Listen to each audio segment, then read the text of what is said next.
18h ci studio Eva Mbaye xibaar yi ànd ci ak Barthélémy Ngam ñu ngi dellu di la nuyu Barthélémy. ñu dellu di la fay Anna Rochade nuyu mboolem ñi ànd ak rajo Futurs Médias nawet bi ren dana yéex a door ci yenn gox yi ci réew mi météo moo ko xamle ci ay prévisions ci jamonoy koor gi nag tàngaay baa ngi bëgg a rey nit ñi ca Fatick ak ca Kaolack la gën a wulee ñaay ku ci nekk ak say fee maki pexe ngir mucc ci tàngoor bi ba bay ndogu di jot tabaski gi ñu jëm daanaka lépp yemb na lu ëpp 1 million wala boog lu jege 1 million ci ay xar ñu ngi leen di xaar ci marché bi su ko defee ñi sant seen mën a am jawrin gi ñu dénk sàmm bi daje na ci démb ak ñi ciy yëngu njiital daaf bu bees bi lee li mu jógtee ne objectif moo di gën a leeral fichier électoral bi su ko defee contestation wàññeeku wala wa ilaa sax ñu jóge fi Fiacre Bruno Badiane loolu la ngalloo ne mission rawatina te élection locale yi ñu dëgmal tàggat yaram des na ci ànd ak gonek Ndar gi Malal Junior Ndiaye yéene kaar yeeg Mamadou Mohamed Ndiaye.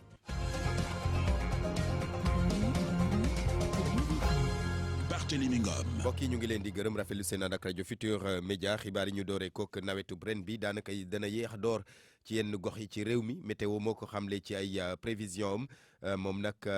nee na sax loolu boo ko seetloo gàllankoor lay andi gannaaw ba nu seetloo ne pluviométrie bi fii ci Sénégal dafa wàññeeku ci at yi ñu weesu Baye Assane Diaw. bànqaas bi saytu mbiru jaww ji di ANACIM fësal na ak jàngat jëm ci nawet bi ñuy séentu mi ngi biral ni lii di taw bi dina yéex a door ci gox yu bari ci biir réew mi rawatina bët gànnaar ak sowu taw bu yamamaay mi ngi koy njortu tamit ci yenn ci gox yu yaatu li ko dalee weeru juin sulet ak satumbar léeg-léeg sax taw bile dina gën a takku ci bët saalumu réew mi ANACIM mi ngi xamle ni lii natt gu njëkk rek la ñu àpp ko juin jëm satumbar ci at mi bile liggéey dinañ ko topp di ko càmbar diirub nawet bi li ñu mel sax moo tax ñuy génnawaat beneen natt boo xam ni dinañ ko fésal fii ak ndeetal weeru mai bii ñu nekk.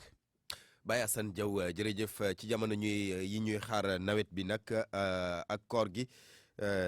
tàngoor bi mu ngi bëgg a rey askan wi rawatina diggante Fatick ak Kaolack foofu nga xamante ni thermomètre bi dafay dem ba 40 degré ñi ciy woor nag dañuy faral di sonn waaye ku ci nekk ak say feem ak i pexe ba bay ndogu di jot ñu ànd ci Aminata Goudiaby. ñetti waxtu ci ngoon passé ay simili rek waaye naaj bi gën di tàng jër ci Fatick fan yi nag tàngaay yu métti métti la ñuy jàmbat ci région bi loolu nag gën a métti li nga xam ni moom moo di koor gi ci ñi mel ni Kadial yi moom nag ab jàngalekat la. te vraiment c'est difficile à supporter il fait très très chaud ak koor gi si néeg yi rek la ñuy toog parce que ci biir dafay tàng gelaw bi aussi day tàng. Youssoufa Baye itam ne tàngaay wi métti na loolu ci moom. fii tàng na trop sax saa yi moom beneen affaire la saaf la def kay fu mu nekk nii lu jëm 14h jusqu'à 15h 16h daal du ma génn quoi 17h daal lay gën laay faral di génn. fi mu ne nag ñu ne ci biir ville bu Fatick daanaka mbir mi day passé 40 degré buñ sukkandikoo ci Ngor Maroon te nee na bu ndogu di waaj a jot kër yi nga xam ni fa la ñuy jaayee glace nit ñi dañ fay buuxante ngir jënd glace. bi day tàng aussi teg ci aussi xaw a ngelaw xawee ngoon tuuti nga gis ñuy dugg ci kër yi di jënd ay glace moom léegi moom jafe la xale yi moom à part ñu dem école day toog parce que dafa tàng et puis ça peut faire même des maladies de 46 degré la woon te loolu on n'entend pas kay debout mais léegi Fatick day am 46 degré. tàngaay wi nag dafa tax ba ñu bëri ci ñi nga xam ne ñooy liggéey dañu changer emploi du temps ndaw si ñu taseel mu nëbbu turam nag fi mu ne nee na journée continue lay def ngir rek mën a toog ci climatiseur yi lu ëpp ci bis bi. tàng mais man damay def ko journée continue moo tax daal waaw du ma génn lu bëri. bureau laa nekk tane na ci man mais bu ma wàccee tam dinaa ko sentir ndaxte affaire bi du set guddi gi aussi day tàng. ñi nga xam ne nag ñoom la ñu taseel ci mbeddu Fatick yi yàkkam ci loolu température yi wàññeeku bu ñu mën a woor te duñu am benn jafe-jafe Aminata Goudiaby Fatick RFM. Aminata Goudiaby la dal waa Fatick ak Kaolack moo dalit waa Tambacounda rawatina askan wa nekk ca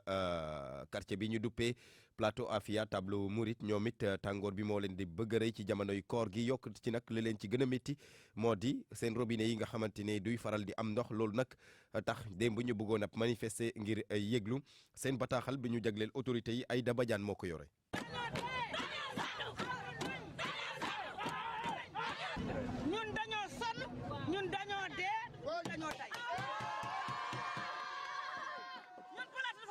si dara wala wuñu si dara ñun duñu am ndox ñun duñu am courant nee na baykat yi nañu fii lañ nekk nee na sàcc fii lañ nekk ñun dañu teeg ba 5 heures du matin 1 heure ba 5 heures yaa ngi taxaw ñu bu ñëw gën a seer ba de fa tey nag nañu deel a gestu nag war nañ jël nañ suñu matuwaay ñu ngi ànd ak suñuy doom ñu si bañu si dara mu nekkoon askanub plateau Afia Tableau Mouride nekk ci commune bu Tambacounda askan waa fa improvisé ab doxub ñaxtu ngir ñaawlu condition yi nga xamante ni moom la ñuy dundee bés bu yàlla sàkk juróomi simili moo bootu ci juróom-ñetti waxtu. RFM rajo askan wi. tabaski bi ñu jëm ci atum 2019 gi daanaka lépp yemb na lu jege 1 million ci ay xar ñu ngi leen di xaar ci marché bi loolu nag xibaar la boo xamante ni dana leex lool ñi sant seen ñi nga xamante ni ñoo yëngu ci wàll wi sàmm si démb jot nañ cee dajeek ministre gi ñu dénk wàllu sàmm si fële ca Diamniadio Dame Sow mooy directeur de l'élevage ñu teewlu kook Oumar Mbow. tabaski bi nga xam ni mooy tabaski 2018 at mi weesu préparé tamit tabaski 2019 ñu xool yan jéego lañ war a def pour àgg ci tabaski bi organiser ko dañ ko daan organiser présenté nañu bilan bi acteurs yëpp muy ministère bi ñuy représenté ministères yi ñu représenté organisation professionnelle yi ñu représenté opérateurs yi institution de la république ñëwoon nañu parce que liñ si mën a tënk mooy ni tabaski daaw bi yëpp gis nañ ni dem na ni mu war a demee jaar na ci yoon mais ñoom ñëpp am nañu pas-pas ñi nga xam ne ñëpp dañuy organiser tabaski am nañu pas-pas pour que tabaski bii di ñëw incha allah ñu satisfaire sénégalais yi satisfaire réew mi comme ni ñu ko daan defee dañ mobiliser wu waa Sénégal indi xar yi ba ñu doy ci marché bi ministère bi tamit lépp loo xam ne da ko daan def ci préparation nañ ko def muy jéego yi nga xam waroon nañ ko def yëpp muy point de vente yi nga xam ne nii nañ ko war a aménager fañ ko daan jaarale foofu lañ koy jaarale parce que ñëpp gis nañ ni avec satisfaction mbir mi jaaroon na yoon point de vente yi courant bi amoon na ndox mi amoon na yeneen si waroon na am yëpp am na kon yaakaar nañ ni tabaski ni mu demoon daaw noonu. mu nekkoon Dame Sow directeur de l'élevage ministère de l'élevage diggante sàmm seek agriculteurs yi daanaka bés bu yàlla sàkk nag ñuy ami ay coow ay jafe-jafe seen diggante fale ca Waalo la ko waral nag moo di mala yi ñoom ñooy faral di dugg ci toolu jàmbur yi loolu di indi ay jafe-jafe seen ñoom ba ay xeex sax di ci am na benn sàmmkat boo xamante ni fàttoon nañ ko sax ca Ross Béthio boobaak léegi toll na ci fukki fan ak juróom ngir lijjanti mbir mi nag am na projet boo xamante ni nas nañ ko duppee ko la patrie et de la patrie la ñu bëgg moo di gën a doxal culture fourragère bi waaye it aménager ay espace de pâturage maanaam foo xamante ne fa la sàmm siy jaar bañ a duggateeg ci toolu jàmbur yi loolee nag lancé nañu ko démb ca Pomo dëkk la bu nekk ci commune bu Mbane ñu teewlu ci Aljuma Ba bokk ci ñi ngànk projet boobu la ci micro Mamadou Diagne. RFM. xibaar yi ci RFM. Aljuma Ba ay kàddoom ci coow loolu nga xamante ni dafay faral di dox diggante sàmm seek agriculteurs yi la koy waral nag moo di sàmm yi seen jur yi seen mala yi day faral di dugg ci toolu jàmbur yi noonu nag métti leen am na sàmmkat boo xamante ni sax fàttoon nañ ko ca Ross Béthio boobu ak léegi toll na ci fukki fan ak juróom am na projet bi ñu sumb ngir lijjante mbir mi Aljuma Ba ñu teewlu ko. gis nga ñebbe ji nit daf koy lekk bàyyi ma daf koy lekk te xam nga vertu yu am si ñebbe te dafay am solo boo xam ne mooy dootuma sax wax ni sàmmkat yi am nañu seen tool mais damay wax ni bàyyi ma yi am nañu seen tool waaye mais bàyyi ma yi bu ñu amee seen tool du ñu wàcc seen tool nag dem ci si toolu béykat yi bu fekkante amul jàmm am bu jàmm amee koom-koom am te loolu aussi bu ñu ko wanewul béy ku mel na le président Macky Sall boo xam ne ñu ngi koy gërëm di ko sant gis ko jàpp ko même moom action de développement yu mu def ak programme yooyu PIDC yeeg PUMA yeeg yooyu yëpp incha allah le mouvement la patrie et la patrie yooyu yëpp dana si dugal ay bëtam pour yóbbu ko askan wi xam ko parce que nit ñi dañuy dégg rek man ku waxoon sama dëkk tey pax dana am électricité mosuma ko yaakaar te bis bu ne maa ngi si daw mais donc loolu war nañu ko pénétrer ba xam na si baax jël ko ñu jox ko as mais terewul nag lépp lu ñu yaakaar ni safaan na wala mën na yokk ñu président lii boo ko defee nii defe ko lii mën na si am yokk comme la ñuy wax bay tasawewu tànk fii ñu ko commencé ñu yaatal ko defar ay aménagement yu am solo tey aujourd'hui yaa ngi gis xëy na ñebbe si c'est dans 20 hectares war nañu la foo xam ni y a 200 à 300 hectares yoo xam ne mën na occuper ki mais ndox mënu fa dem aménage bi def na defa mais amul benn matériel d'équipement boo xam ne mi ngi leen accompagne amuñu moto pompe amuñu tracteur bu yàggee nag jàmbaar bu dee dem ba mel na yaafus bu yàggee mu dem tëdd seen kër ànd ak yaafus si biir si suufu kër mu ngoog mu doonoon kii di Aljuma Ba ñu di wax ci beneen secteur dem ca Mbour mu di wàllu hôtellerie ak restauration hôtel yeeg bërëb yi ñuy xewloo ndaw yi nga xamante ni ñoo ci yëngu nag ñu ngi ñaawlu ñàkkum financement bi ci geneen wàll ca commune bu Mbour ñu ngi ñaawlu li ñu ne daal bu min wi jotee ñëpp tëj loolu nag bokk ci li leen metti loolaa tax ñu taxawal sax benn plateforme su ko defee seen i ñaxtu yooyu ñu muñ ko ci dëxëñ Abdourahmane Diallo ciy leeral. lii du tourisme tour bi rekk fi ne ci commune Mbour ñi xamle li ni mel di ndaw yu am hôtel ak restaurant yu nekkee ci Petite Côte bi ñoom sax ñu ngi ñaawlu ni restaurant ak yenn ci bërëbu lekkukaay yi bu minuit di jot ñu arrêté loo leen seen liggéey Mbaye Ndiaye mooy njiitu association bi. Souvent on me dit que c'est une loi qui a été votée mais cette loi n'est pas appliquée dans les autres parties donc du Sénégal je pense que ne loolu waxi kese la. tey mënu ma ne tey da ngay dem à Saint-Louis da ngay dem à Dakar da ngay dem à Tamba da ngay dem à Ziguinchor les restaurants ouvrent jusqu'à 5h 6h du matin lekk amul heure à Mbour à minuit on ferme nos établissements je pense que ne loolu tamit war nañ ko xool en tant que une ville touristique. ndaw yi nga xam ne am nañu hôtel te am restaurant tamit di xam le ni koppar yi nga xam ne jagle nañ ko ci wàllum tourisme jotaguñu ci ñuy ñaan nguur gi nag njumte boobu mu defaraat ko. bi ñuy ñëw di liggéey di investir ñi fi nekk ñëpp di dugg ci tourisme di liggéey xaaruñu ku ñu jàppale mais dafa war ñu jox ñu suñu cër dafa war aussi état xam ñun ñooy kan parce que tey jii nii mine de rien man mi wax ak yéen j'ai 137 employés yoo xam ne ñu ngi liggéey ak man ñi taxaw suñu gi sama ginnaaw ñëpp c'est des employeurs donc ñun waruñu ñu bàyyi ginnaaw. li ni mel sax a tax ndaw yooyu daal di booloo nekk benn tëral ab plan bu ñu duppee tourisme ñooy borom RFM Mbour Abdourahmane Diallo. lu jege ñaar fukki ndaw yu fekk baax fale ca Sédhiou ñoom nag tàggat nañu leen ci lu ñeel mbirum entreprise dañ leen bëgg a yombalal seen insertion ci marché bi loolu nag xalaat la wala initiative la boo xamante ni mu ngi tukkee ci PADES mu di programme d'appui au développement économique et social ànd ceeg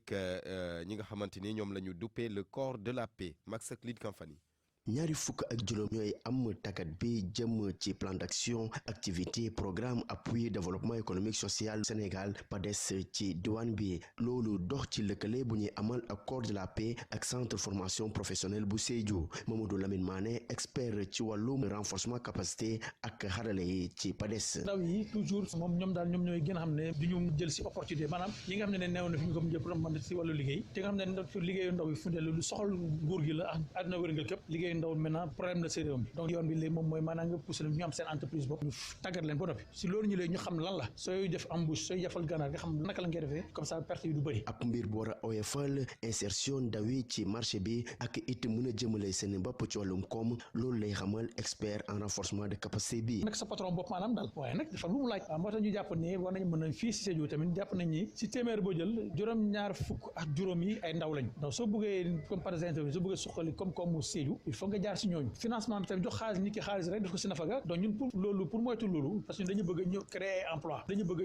emploi fii si Sédhiou ñu xam ne day des si mu créer fi richesse ndaw yi bañ a jël ay looco jëm bitim réew. gannaaw tàggat boobee ndaw yi dinañ mën a jot ci financement programme bi méngale ko ak liy xew ci gox bi. financement yoo xam ne day jóge si ñetti millions ba si fukki millions mooy guichet 1 et 2 ñu jàpp nañ Sédhiou ñoom fii wàllu finance loolu lañ gën a soxla parce que xëy na comme bi nu mu demee nu mu tëddee fii la ñu raam ndànk moom def si guichet 1 guichet 2 bu ngeen si fànn boobu ba xam ne ëllëg si bi ñu mën la yóbbu ñu doon ay ponkal. Sédhiou Max Euclide Kamfani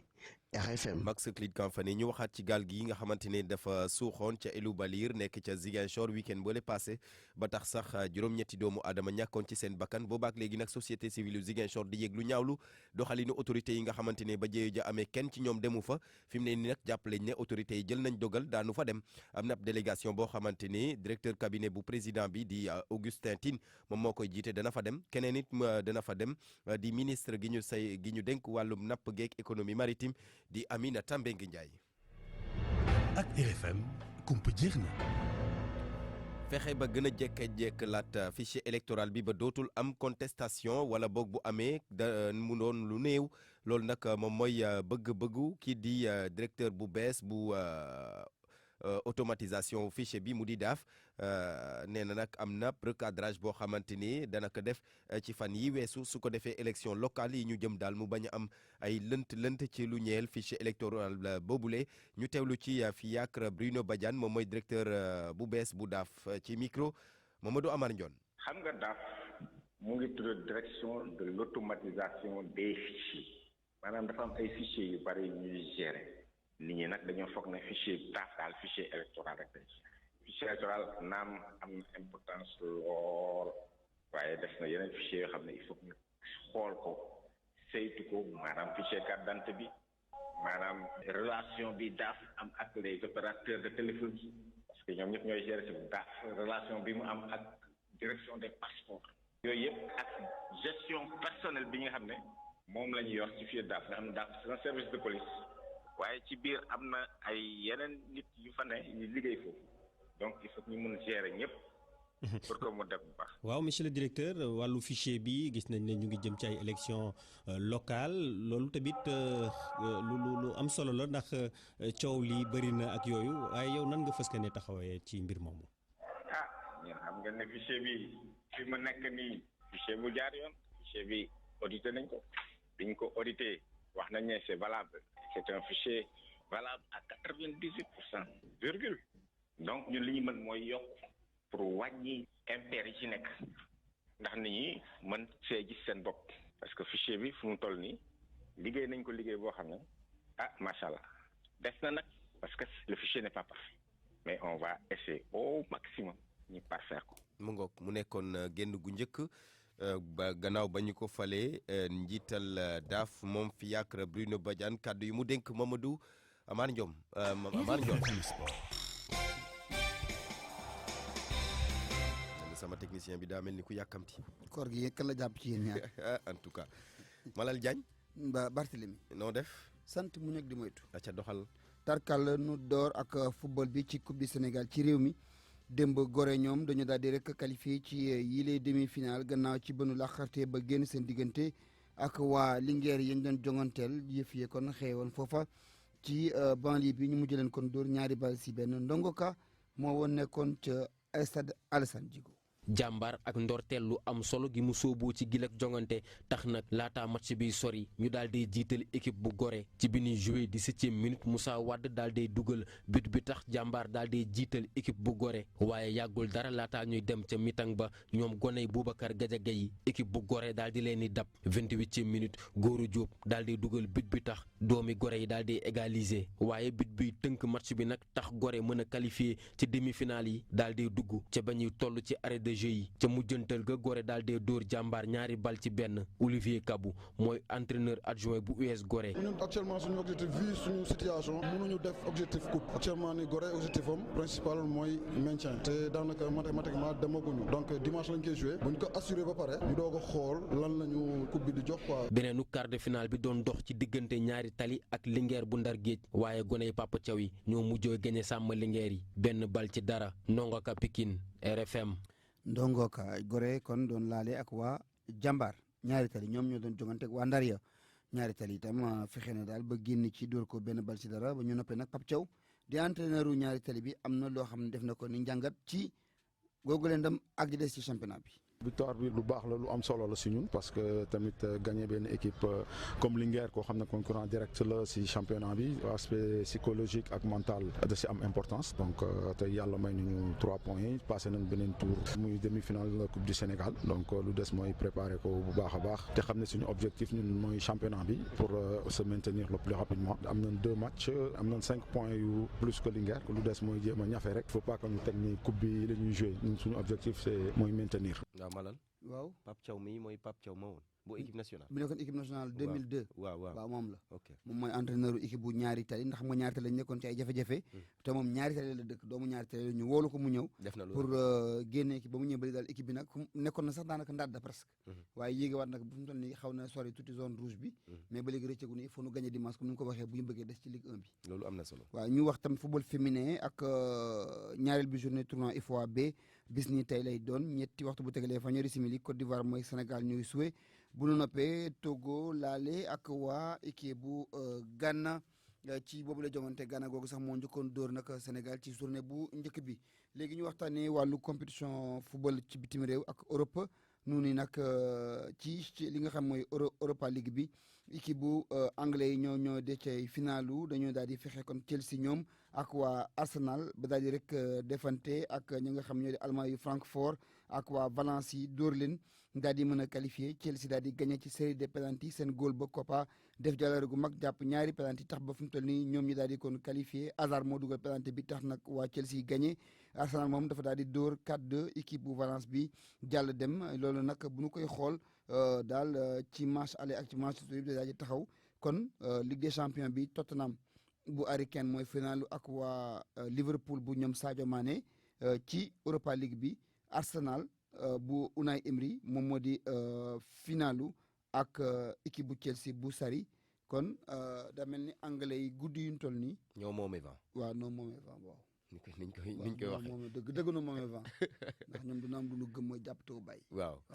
noppi nga. noppi naa kay. jërëjëf Malal Junior Diagne yéen kaay ñu wéy ci. pour man RFM mooy rajo bi gën a jege askan wi. RFM rajo bi jaamu seen soxla. yéen kaay ñu wéy ci dalal chronique culture xibaaru aada ak cosaan ànd ceeg Ndate Diop. gannaaw bañ leen nuyoo ñu naan leen dal leen ak jàmm jëwriñ ji ñu dénk lépp lu jëm ci wàllu aada ak cosaan daal dinay présider ni ki démb rek atelier bi nga xam ni ci lañ doon valider lii di contribution bu culture jëm ci wàllu revue conjointe annuelle maanaam yóbbalub aada ak cosaan jëm ci boobap revue xët yu bëree bëri nag lu ci demee ni loi du 1% wala loi sur le mécénat ak yeneeni mbir yoo xam ne ni jëm ci wàllu infrastructure ci wàllu aada ak cosaan yëkkati nañu ko fa Birane Niang moom mooy secrétaire général bu ministère de la culture et de la communication. wax fi affaire aussi construction yi wax nañ ci bibliothèque nationale wax nañ ci école nationale des arts bi nga xam ne présidence de la république si boppam moo ni woon nañ ko tabax wax fi centre culturel yi nga xam ni moo ne war a nekk ci région yi muy ay centre culturel yu am solo yoo xam ni pour rendre effectif li nga xam ni moom lañ naan décentralisation de l'action culturelle muy ay mébét yoo xam ni acteurs yi wax nañ ko mais ñu apporter si ay solutions yoo xam ni yaakaar nañ ni ministre bi wax na ko ci war yëpp dina ko def man damay faral di wax ni état bi mooy premier mécène ci secteur culture bi maanaam que li nguur gi di def ci secteur culture bi jëmale ko ci acteurs yi ñi yëngu ci cosaan ak aada nguur gi moo koy def parce que soo xoolee at mu jot lu toll ci 4 wala juróomi milliards dinañ ko def ci acteurs culturels li nga xam ni moo ci gën a am solo mooy ñi nga xam ne nekk ci biir région yi ci gox-goxaan yi nga xam ni ñoom souvent ñoom duñu mën a accéder ci fonds yi parce que li muy laaj ci expertise ak xam-xam boo xam ne pour mën a soumissionner ñoom souvent dañ ko dul am. démb rek maa ngi leen ko doon wax artiste comédien bi di Pape Faye daal di nañu koy def torodo maanaam élevé ko au rang de torodo ña ko def nag di waa centre de recherche sur le patrimoine Bajardo démb bi mu jàkkaarloog taskatu xibaar yi daal di na yëkkati jëmle ci waral ñu jox ko boobu raaya waaye tamit rafetlu bu baax a baax googoog tànneef Pape Faye. dama ci bëgg dama ci kontaan parce que centre boobu di Bajardo bu ñu yëkkatee raay bu rëy boobu la jox ma ko man dama ci kontaan ndax si xam naa ci sama njàngat bi ma leen laajee dañu ne yow da nga fi def loo xamante ni lii jafe na un comédien def ko mooy rôle yu mag yi ak personnage historique yu mag yi nga xamante ni mooy suñuy valeur ñun fondamentalement fii ci Sénégal da nga leen incarné ma ne leen ban la ñu ne ma yaa fi def Lat Dior yaa fi def itam le choix de Madior yaa fi def itam Damel Makodou Fall bi nga xamante ne dafa jaroon nag doom ci Samba Lawbe Fall jóge ci loolu nga indi bataille ba amoon ca Paoskoto diggante Maba Diakhou Ba ak Fidèle Laprade mooy itam yaa ngi nii di liggéey ci beneen œuvre bu mag boo xamante ne bii jaar-jaaru Thierno Souleymane Baal ak Abdelkader Kane yëpp ñuy dégg sa baat ngay wax ci ñoom te yow rek en tant que comédien yaa ko def fii ci Sénégal kon nag jar na ñun ñu élevé la au rang de titre de torodo. fii la ñuy yem ci chronique culture bi dig daje samedi ci xalam mu di émission di maanaam magazine culturel bi nga xam ni moom la RFM jagleel lépp lu jëm ci wàllu aada ak cosaan jageen jëf. jaajëf Ndate Diop.